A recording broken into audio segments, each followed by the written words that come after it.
Bill Gates is often described as a philanthropist. Interviewers generally seem to treat him as a cross between a saint and a prophet.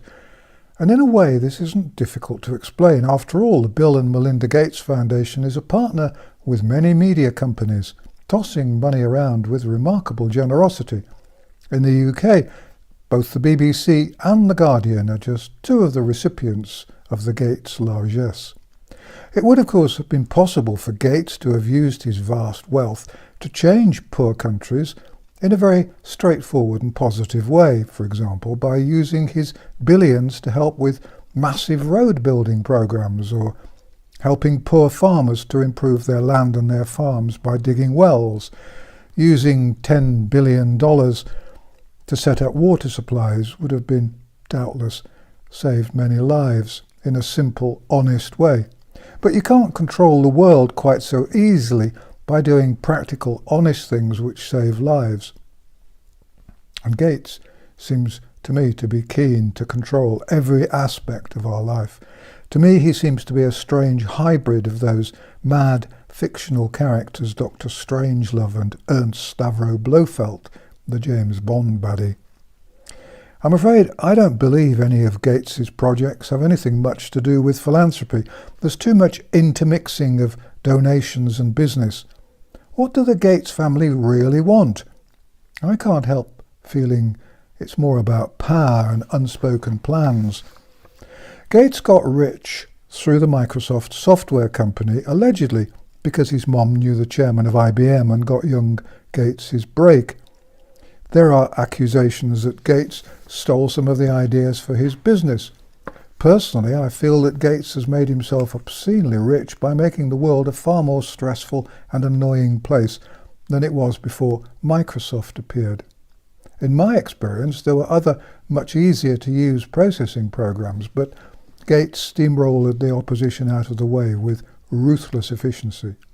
Gates's original partner, Paul Allen, claimed that Gates tried to screw him and charged his partner with mercenary opportunism.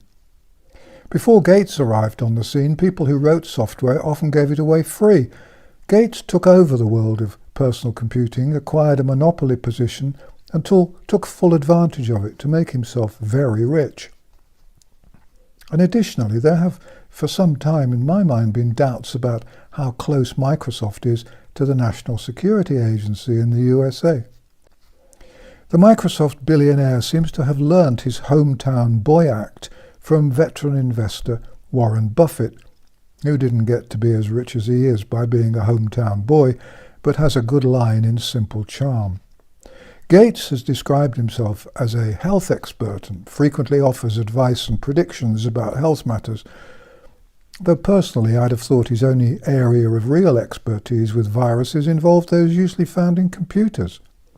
He has stated that the world will not return to normal after the coronavirus until all or most of the world's population has been vaccinated. Because he has a lot of money and tends to distribute it widely, politicians and bureaucrats and scientists listen to his advice and accept what he tells them, parroting his line about vaccination with great loyalty. It would, I think, normally be unusual for a bloke with no formal medical training to give health advice to the world, but Gates has managed to buy himself a seat at the table by giving huge sums of money to organisations such as the United Nations and the World Health Organization. In my own view, two of the most evil organisations in the world. The Bill and Melinda Gates Foundation is said to be the second largest contributor to the World Health Organization. And if the United States really does stop its donations, then Gates will be the biggest contributor. That sort of money buys a lot of access and, I think, an unhealthy amount of influence, especially when you also spend a good deal of money on publicity designed to show the world what a good egg you are. Gates is also linked to the World Economic Forum, which reckons that the coronavirus is a great excuse to change the world, and which has a plan called the Great Reset, which, like most of these plans which have emerged since the coronavirus, seems to me to have been prepared some time before the arrival of COVID-19. Gates, of course, also gives a good deal of money to Imperial College in London, the place where Neil Ferguson works. It was, of course, Ferguson whose rubbishy forecasts about the coronavirus resulted in the lockdowns, the social distancing, the ruin of the British and American economies, untold deaths in care homes, and so on. Gates has also funded work done by Dr. Chris Whitty, the UK's current Chief Medical Officer, and the Gates Foundation has even given money to Public Health England, a UK government organisation sponsored by the Department of Health, which allegedly exists to protect and improve the nation's health. Public Health England appears to be desperately keen on vaccinations, which is a big surprise, of course. One of their documents carries the slogan, "Keep calm and carry on vaccinating," which seems more than a little cheesy to me, to say the least. Before I go any further, it's important to point out and bear in mind that Gates believes the planet is overpopulated. He thinks this is a real problem. He used to believe in eugenics, we're told, but he seems to have gone a bit quiet about that in recent years. Is it still a secret passion? Was it ever? Who knows? Interviewers, who often seem to come from organisations with financial links to the Bill and Melinda Gates Foundation, rarely ask searching questions about difficult issues. The Bill and Melinda Gates Foundation is an odd organisation in that, as well as having philanthropic aims, it also invests in a good many companies designed to make a profit.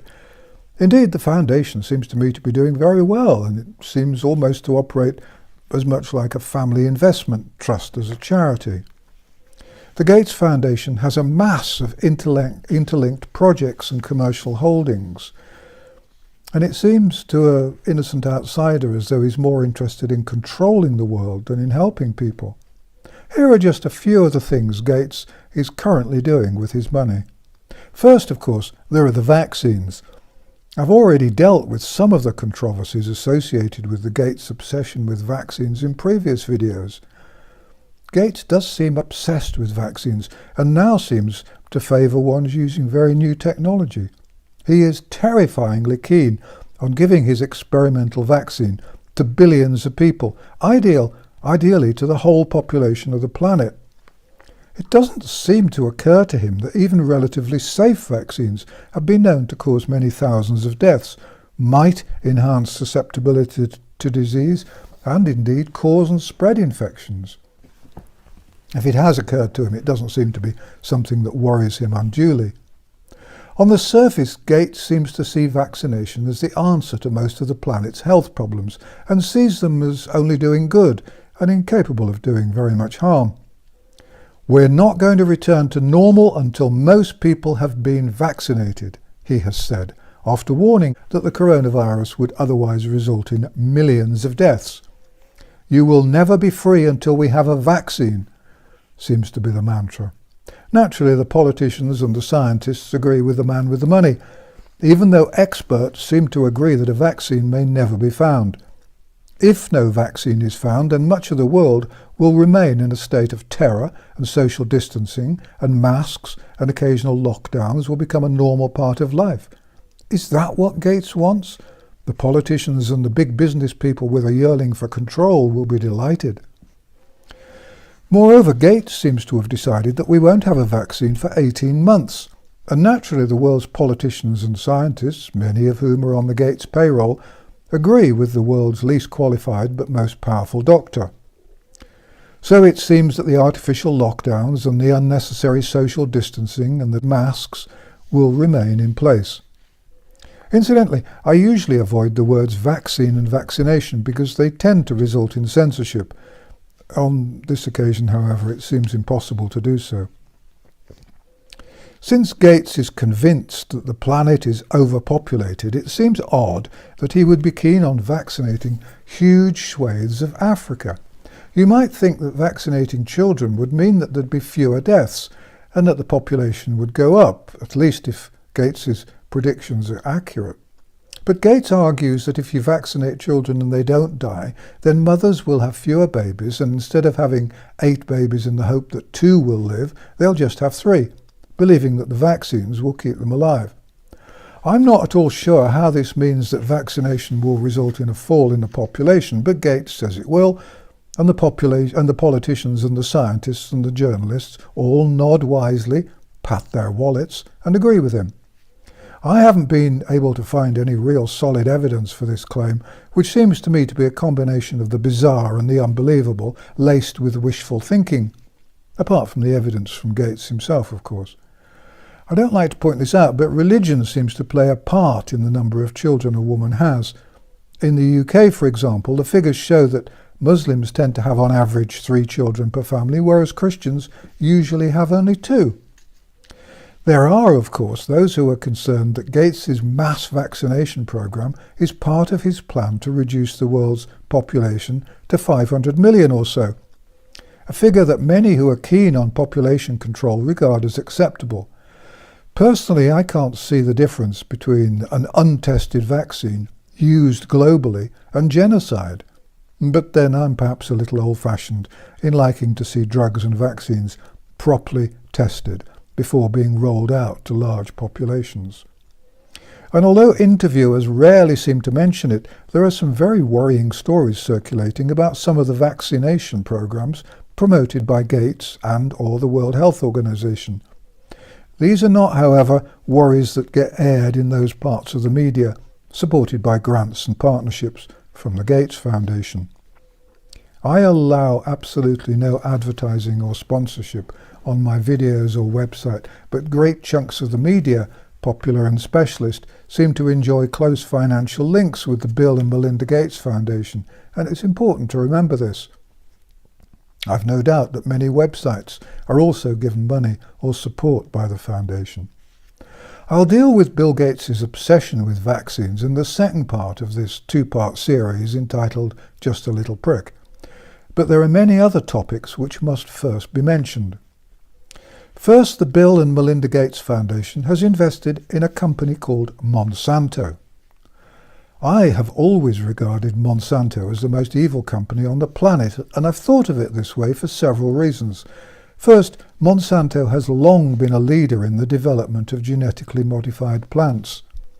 These terrify me because, as far as I've been able to find out, they've never been properly tested to see what long-term consequences there might be.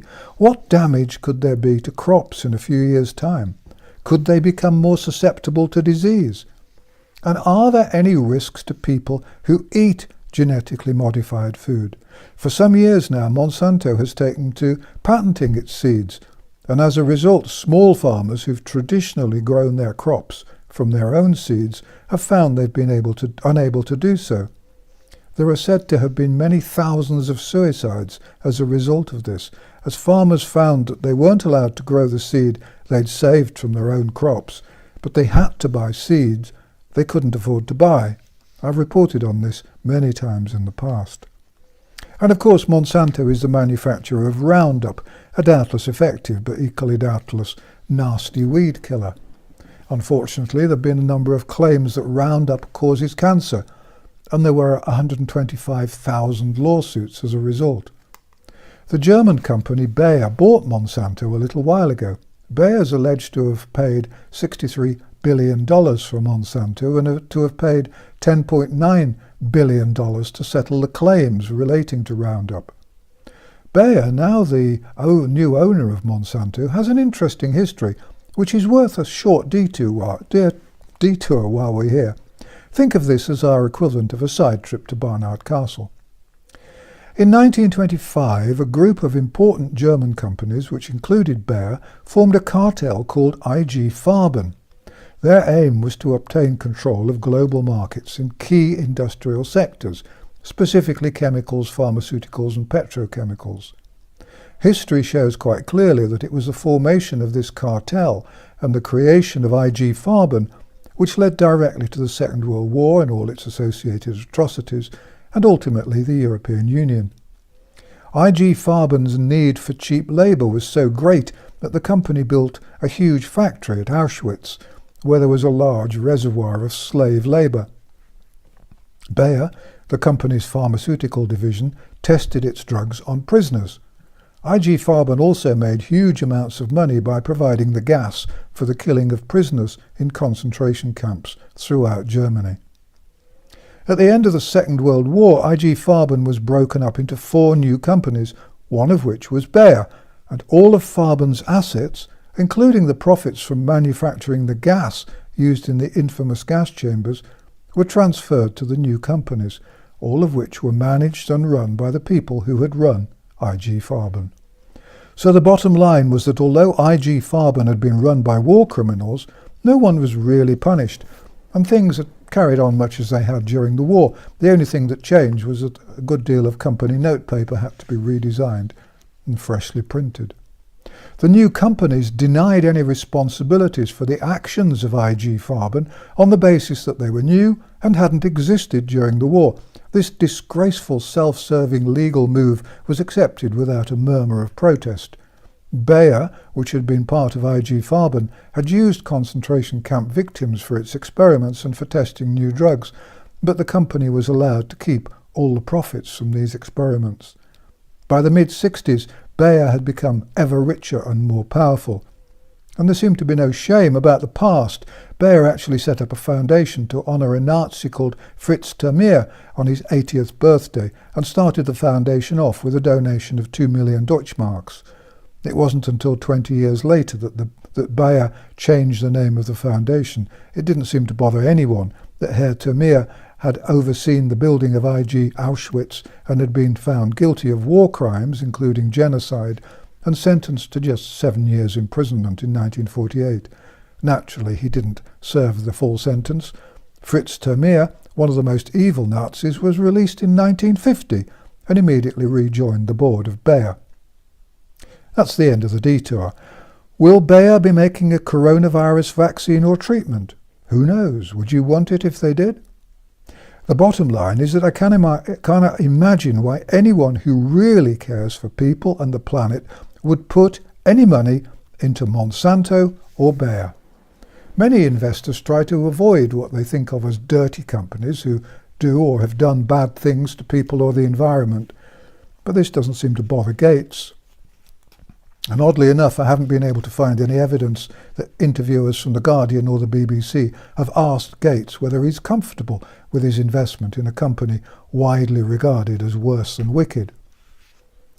Have I mentioned, by the way, that both the BBC and The Guardian are partners with the Bill and Melinda Gates Foundation? By which I mean they've received money from the foundation. That, of course, is the sanctimonious Guardian newspaper, which was founded with the aid of money from slavery. Next, Gates has been funding scientists at Harvard who are trying to block out the sun's rays in an attempt to stop global warming. If you haven't heard of this before, just stop and think for a moment. The scientists want to spray millions of tons of dust into the stratosphere to stop the sun's rays reaching the Earth. One plan is that every day more than 800 large aircraft would lift millions of tons of chalk dust to a height of 12 miles above the Earth and then sprinkle the dust to stop the sun's rays getting through. Another plan is to send up hot air balloons to release powder into the atmosphere. There are, you won't be surprised to hear, a couple of problems with this. Obviously the first is that no one has yet proved that global warming is taking place, and is any more, if it's any more than a natural phenomenon. Moreover, there are a lot of scientists who believe that we're heading into a phase where the planet is actually cooling.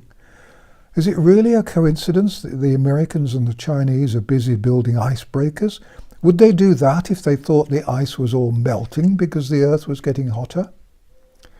And there are those who think that the scientists and the Gates money and the people throwing powder into the sky could help create droughts, hurricanes and mass deaths. It seems fairly well agreed that altering the atmosphere to cool the planet could have unpredictable effects. In 1815, a volcanic eruption created crop shortages and disease outbreaks. Some might say, of course, that all this could be considered a bonus by a man who wants to reduce the world population. No one seems to have told him, by the way, that 800 large aircraft taking off every day and flying to 12 miles up would require a good deal of aviation fuel. And what sort of dust are they planning to have sprayed? Well, some say calcium, but I've also heard talk of barium, strontium, alumina. Whatever it is won't improve the quality of the air we breathe. The bottom line is this seems to me to be a way to reduce the world's population rather than protect it, all in the guise of dealing with the climate change hoax. Next, Gates is funding scientists at a company which is genetically modifying mosquitoes. This project has received authority in the United States, and the genetically modified mosquitoes will be released in 2022. What could go wrong? I have no idea. I don't think anyone else does either. But I can think of a number of good reasons why this is breathtakingly dangerous. There's even talk of research into mosquito-delivered vaccines. Gates is also helping to pay for researchers who are making breast milk from cultured mammary cells. This seems to me to be the ultimate in hubris. Why does Gates always want to interfere with nature? The female body produces the perfect breast milk. There's no need for substitutes. I remember that when attempts were made to introduce powdered milk into developing countries, it was a disaster. Women were told to stop natural breastfeeding and to follow the example set by Western women and to use artificial milk. One problem was that the water used to rehydrate the milk was often badly polluted and many babies died. If Gates wants to help women and babies, he would surely do better to encourage natural breastfeeding. You will by now see a pattern developing. Gates seems to me to be a mad scientist marquee. He seems to have massive faith in the idea that scientists can solve everything by interfering with nature, often using global warming as an excuse for his plans. His attitude seems to me to be that he knows much better than God how things should work, and so he's going to use his money to pay for the improvements he thinks we need. Next, Gates is funding the development of fake meat. This will be very handy when his other projects, such as blocking the sunshine, destroys traditional farming. The Bill and Melinda Gates Foundation funds the Cornell Alliance for Science, which supports the agrochemical industry. All this takes the power from small farmers and gives it to big chemical companies, in my opinion. If Gates's projects damage natural farming, then his foundation's investments in laboratory food and artificial breast milk will doubtless prove to be extremely profitable. Gates, through his foundation, has also invested in microchipped biomedical track and trace and payment transaction systems such as cryptocurrencies. He seems to prefer digital payment systems to old-fashioned cash and appears to be enthusiastic about ID systems and health passports, which he has described as being good for keeping an eye on people, making sure they pay their taxes and have their Gates-approved vaccinations. I think it's fair to say he's probably rather more enthusiastic about transhumanism than I am. And then there's the organisation known as ID 2020, which is believed by some to show more than modest enthusiasm for mandatory vaccination programmes and mandatory track and tracing programmes. Since 2016, ID 2020 has promoted digital ID. The promoters or partners are Microsoft, company which made Gates rich, and Gavi, the alliance which links drug companies and the Bill and Melinda Gates Foundation, among others. One of the Gates Foundation's aims is, of course, investing in vaccine development and surveillance. It's exciting, they say, to imagine a world where safe and secure digital identities are possible, providing everyone with an essential building block to every right and opportunity they deserve. Close quotes. If I trusted Bill Gates, I might be a little more enthusiastic, but I'd rather ask Donald Trump to hold my wallet than ask Bill Gates to hold my identity. Gates and or his foundation or Microsoft have also invested in OnFido, which is preparing technology to develop a phone app to scan faces so that people can work or travel. And I doubt if Gates would object to the suggestion that we all have medical certificates vaccinated into our bodies to prove that we've had the COVID-19 vaccination. What else is there? Well, there's the Pirbright Institute, where they study infectious diseases affecting farm animals. The Pirbright Institute is one of those curious hybrid organisations which is government funded but also a charity, and as you've probably guessed, its major stakeholders include the Bill and Melinda Gates Foundation. I was a little surprised to find Gates supporting an institute researching farm animals until I discovered that the Pirbright Institute had taken out a patent on a coronavirus with the European Patent Office. Big companies do a lot these days, and it seems institutes do too. I wondered why anyone would want a patent on the coronavirus, though of course the patent might be useful for a vaccine. And there's something called CEPI, which is the Coalition for Epidemic Preparedness Innovations. This was launched in Davos in 2017 by the governments of Norway and India, the Wellcome Trust, the World Economic Forum, and the Bill and Melinda Gates Foundation. It's been given large chunks of taxpayer money from Germany, Australia, and the UK. One of CEPI's goals is the development of platforms which can be used for rapid vaccine development against unknown pathogens. One of the board voting members is somebody from the vaccine business unit at Takeda Pharmaceutical Company. And the scientific advisory committee includes someone from Pfizer, of course, and CEPI and GlaxoSmithKline have announced a collaboration, which is nice, and CEPI works in partnership with Imperial College, which is where Ferguson works and where work is being done on vaccines. You'll remember Ferguson. It was his outrageously wrong prediction, which led to the lockdowns and the social distancing, and the desperate call for a vaccine to end all our misery. Oh, and CEPI also works with Gavi, which we'll come to in part 2 of Just a Little Prick. Gavi has announced its enthusiasm for identifying and registering children around the world. Just how Gates, the world's leading expert on health, keeps up with all these organisations is beyond me. I wouldn't know whether I was at a CEPI meeting or a Gavi meeting, or simply in the counting house counting out my money. But I expect our wonderful billionaire has lots of help, and there's always Mrs. Gates, of course. Gates, through his foundation, has bought support and influence everywhere, but he has, in my view, left a trail of damage and concern. And all that brings us back to the vaccines, of course. No story about Gates would be complete without details of the vaccines, past and future.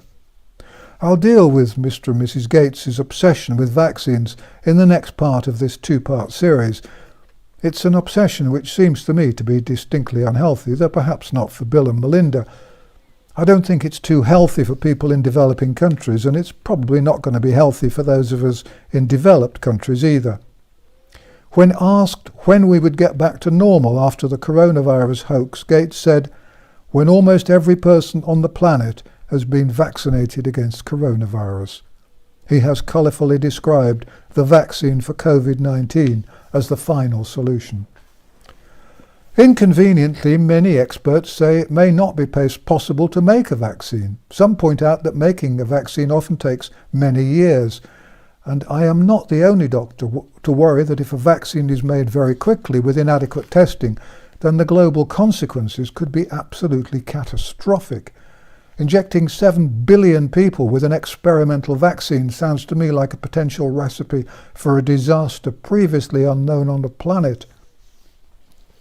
In his less bombastic moments, Gates realizes this and has therefore insisted that there be indemnification for those making and distributing vaccines.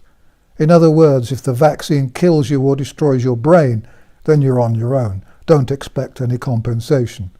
In the US, manufacturers and distributors have had immunity from February 2020. I'm not sure whether the immunity will cover doctors and nurses, so that's something they might like to worry about. Patients should see my video entitled "Advice for Anyone Not Wanting to be Stuffed." Part 2 of this series gets even more extraordinary, and watch it soon just in case it gets removed and mysteriously disappears. YouTube has announced that it will remove any video deemed to be in contravention of advice being given by the WHO. That must be tricky, given the WHO's ability to change your mind, but there you go. One of the biggest providers of money for the WHO is, of course, what's its name? Oh yes, the Bill and Melinda Gates Foundation. Still, if the video disappears, you can always read the transcript on my website, www.vernoncoleman.com, as long as that remains in place. Thank you for watching An Old Man in a Chair, and thank you for all your support and encouragement. Please copy and share the videos on Twitter, Facebook, BitChute and other platforms. Let's spread the truth. If you'd like to put on a translation, that would be great. If my videos disappear, then please go to my website to find out if or where you can see them. The transcripts of all my videos, including the banned ones, are always on my website, www.vernoncoleman.com. If you do visit mainstream media, please put on messages asking others to watch the videos to find the truth. This channel has not been monetized. I haven't authorized any advertising and there's no sponsorship. My health, as far as I know, is quite well. I'm not suicidal and I'm very careful to avoid accidents. If you'd like to see more videos from me, please subscribe to my channel because they're not always easy to find. Although it may feel like it at times, please remember, you're not on your own. More and more people are waking up. I firmly believe that together we will win this fight. Thank you for watching.